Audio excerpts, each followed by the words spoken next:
আপনারা জানেন যে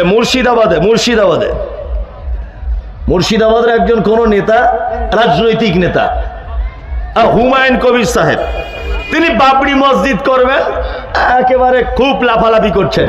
কি বললাম বুঝলেন? তা আমাকে নিয়েও খুব গালাগালি করছে, আমাকে বলছে মুনাফেক, আমাকে বলছে তা তোমার মতো লোকের সার্টিফিকেটে মুনাফেক আমি হব? তুমি কে? তুমি কে? আজকে আবার বলছে যে মমতা ব্যানার্জির ভাতাখোর ইমাম সাহেবরা মুনাফেক বলছেন। তা আমি বলছি, ইমাম সাহেবরা যদি ৩,০০০ টাকা ভাতা খাবার কারণে যদি হুমায়ুনের দৃষ্টিতে যদি মুনাফেক হয়, তুমি যে নীলবাতির গাড়িটা চেপে বেড়াচ্ছ মমতা ব্যানার্জি, আর লাখ লাখ টাকা তেল খরচা করছো, তোমার সিকিউরিটি ৪০ জন, তুমি কে? তুমি কে? গরিব ইমাম সাহেব যদি মমতা ব্যানার্জির ওয়াকফ সম্পত্তির থেকে যদি ৩,০০০ টাকা ভাতা খায়, তারা যদি মুনাফেক হয়, তাহলে তুমি কে? কোটি কোটি কোটি কোটি কোটি কোটি টাকা সরকারের তছনছ করছো, তোমরা কারা? জানতে ইচ্ছা করছে। আমি বললাম যে এই মুহূর্তে বাবরি মসজিদ না করে ওখানে তো একটা হসপিটাল করলে ভালো হয়, ওখানে তো একটা বড় চিকিৎসার ব্যবস্থা করলে ভালো হয়, ওখানে একটা দামি স্কুল করলে ভালো হয়, ভালো করে বুঝবেন। কিন্তু আমাকে এই কথা বলার কারণে মানে গালাগালি কিস্তা কিস্তি, লাস্টে বলছে বেলডাঙাতে এলে ওকে দেখে নিব। এটা কি একটা মুসলমানের পরিচয়? তুমি মসজিদ করছো, ভালো করে বুঝবেন। আমার মত আমি বলেছি যে এইটা করলে ভালো হয়, তুমি এ কথা কেন বলছো যে বেলডাঙাতে এলে দেখে নিব? তার মানে তুমি রাজনৈতিক পাওয়ার দেখাতে চাইছো। শুনুন, পৃথিবীতে ফেরাউন পর্যন্ত টিকতে পারেনি, নমরুদ টিকতে পারেনি ক্ষমতার বলে। পৃথিবীতে ক্ষমতা দিয়ে, রাজনৈতিক দলীয় দাপট দিয়ে পৃথিবীর কোন রাজনৈতিক নেতা টিকতে পারেনি। হাসিনা পর্যন্ত টিকতে পারেনি আলেম ওলামাদের বিরোধিতা করার কারণে। ফেরাউন টিকতে পারেনি, নমরুদ টিকতে পারেনি। তোমার মতো হুমায়ুন কবিরের হুঙ্কার আমি মমতাজুল ইসলাম ভয় পাই না, আমি ভয় পাই না। মুর্শিদাবাদে তুমি গেলে আমার কি করবে? আমাকে মারবে। মুর্শিদাবাদে গেলে আমাকে গুলি করে দিবে। মুর্শিদাবাদে গেলে আমাকে অপমান করবে। এর থেকে তো আর বেশি কিছু নয়। তবে প্রত্যেকেই বক্তব্য শুনলেন যে মুমতাজুল ইসলাম ইরফানি একজন ফিতনাবাজ, একজন বক্তা। এর আগে বাবরি মসজিদের বিরোধিতা করেছিল, তার জন্য হুমায়ুন কবির মহাশয় তিনি তার উত্তর দিয়েছিল যে মুর্শিদাবাদে আসলে তার জবাব আমি চাইব, তার জবাব কিন্তু দিতে হবে।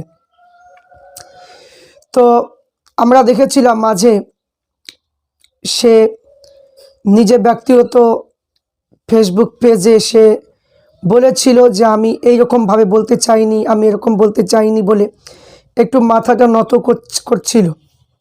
আবার দেখছি পুনরায় এই মুমতাজুল ইরফানি সাহেব আবার বাবরি মসজিদের বিরোধিতা এবং হুমায়ুন কবিরের বিরুদ্ধে বক্তব্য দিচ্ছে। আপনারা ইতিপূর্বে আপনারা বক্তব্যটা শুনলেন। সে বলছে যে হুমায়ুন কবির মহাশয় নাকি যে তাকে এবং সমস্ত ইমাম দেখে, যারা ইমাম ভাতা নেয় সমস্ত ইমাম দেখে নাকি মুনাফিক বলেছে।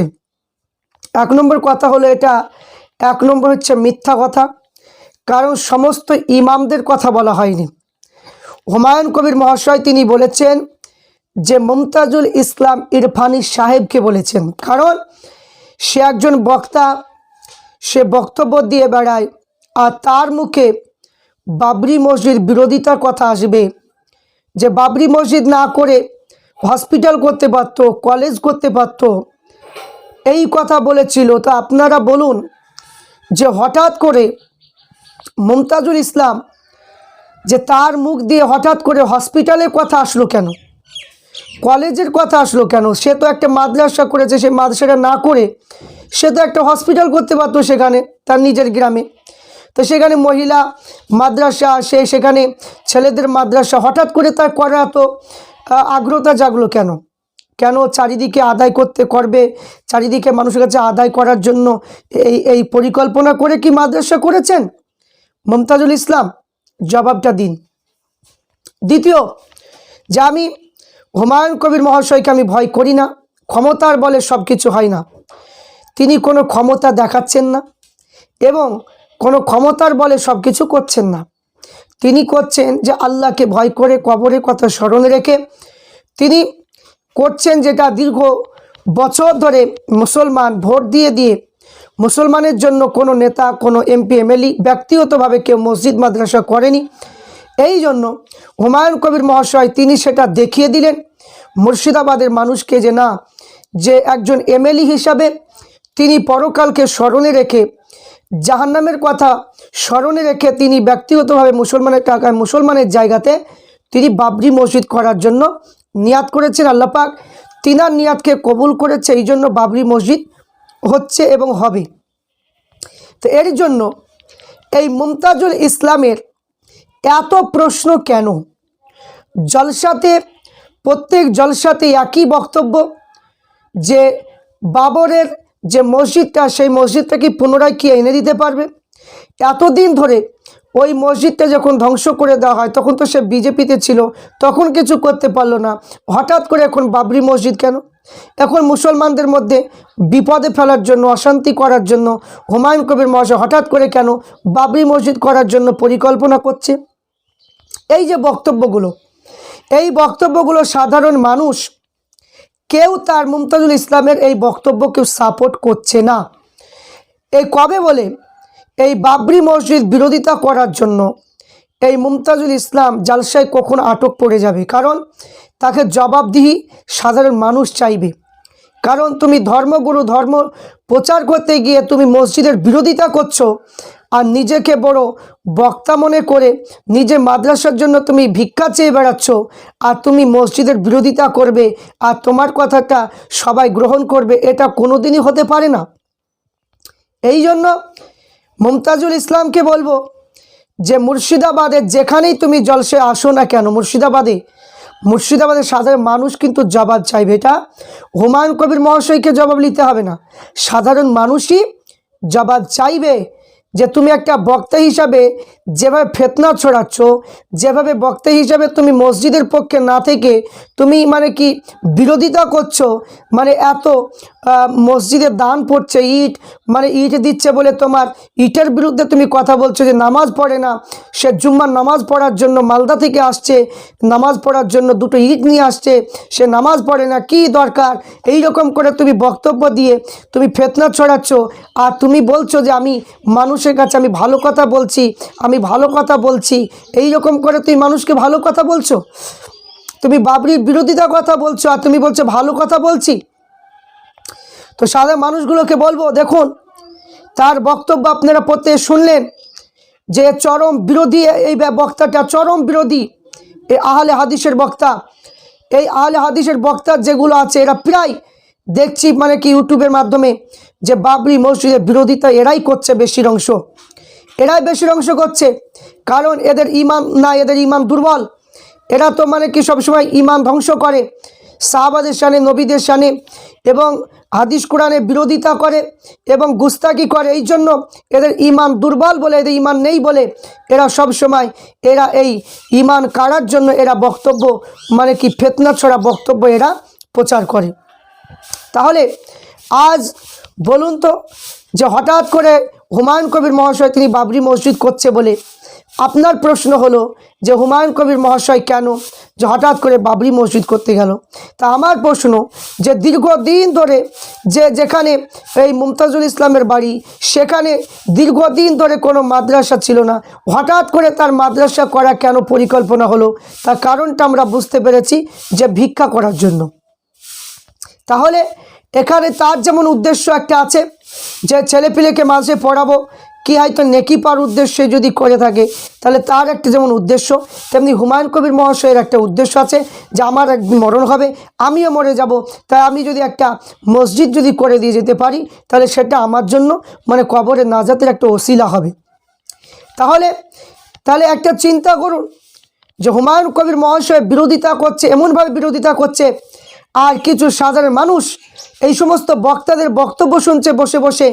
আমার মনে হয় যখনই বাবরি মসজিদের বিরোধিতা করবে, শ্রোতাগণদের উদ্দেশ্য হলো যে তাদের উদ্দেশ্যে বলি এই সমস্ত বক্তাদের বক্তব্য না শুনে ওই জলসা থেকে উঠে আসা দরকার, উঠে আসা উচিত। কারণ এ সবসময় গিল্লা গিবত ছাড়া এর জলসা নাই। কোনো সময় পীরপন্থীদের বিরোধিতা করে, কোনো সময় আল্লাহর ওলিদের বিরোধিতা করে। এর বক্তব্য শুনে একটু নেকি হবে না, একটু নেকি হবে না। আমি মানে চ্যালেঞ্জ করে বলছি, একটু নেকি হবে না। কারণ গিবত করলে, যে গিবত যদি করে, হাদিসের মধ্যে আছে গিবত করা হচ্ছে মানে কি চলবে না, নাজায়েজ, হারাম। আর সেই গিবতই এই মুমতাজুল ইসলাম মানে কি করে। তাই আমি বলবো এই মুমতাজুল ইসলামের বক্তব্য যেখানে হবে সাধারণ মানুষগুলোকে বলবো, যারা বাবরি মসজিদকে ভালোবাসেন, যারা বাবরি মসজিদ হোক বলে আশা রাখছেন, প্রত্যেককে বলবো যে আপনারা যখনই এ বাবরি মসজিদের বিরোধিতা করবে, আপনারা তার বক্তব্য শুনবেন না, সেই জলসা মাহফিল থেকে উঠে আসবেন। কারণ এ এমনভাবে লেগেছে, কারণ এ মনে হয় যে গোপনীয় কারোর সঙ্গে হয়তো লিঙ্ক আছে বা কারো কাছ থেকে টাকা পাচ্ছে, যে কোনো একটা হবে। এই কারণের জন্য সে এই ফিতনাগুলো ছড়াচ্ছে। আমি বলবো যে এইগুলো করা একদম উচিত নয়।